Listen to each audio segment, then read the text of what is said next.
जुलै 2014 महाराष्ट्रातील धनगर समाजाचं सर्वात मोठं आंदोलन चालू झालं. 15 जुलैपासून पंढरपूर येथून पदयात्रा निघाली. 21 जुलैला बारामती येथे आली.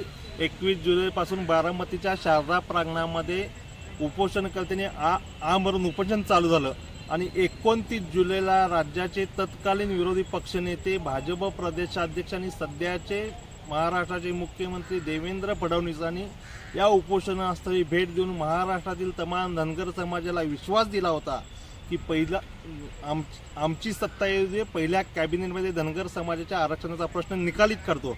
या घटनेला आज 12 वर्ष पूर्ण होत आली, पण धनगर समाजाचा आरक्षणाचा प्रश्न निकालीत काढण्याऐवजी प्रश्नाचेच 12 वाजवून ठेवले. धनगर समाजाच्या आरक्षणाच्या प्रश्नाचेच 12 वाजवून ठेवलेले आहेत फडणवीसांनी. आणि यामुळं महाराष्ट्रातील धनगर समाजाची भावना झालेली आहे की 29 जुलै हा धनगर समाजाचा विश्वासघाताचा दिवस आहे. गेली अनेक वर्ष आम्ही धनगर विवेक जागृती अभियानाच्या माध्यमातून बारामतीच्या प्रशासकीय भवनासमोर हा विश्वासघात दिनाचा निषेध नोंदवून आम्ही या विश्वासघात दिवस साजरा करतो.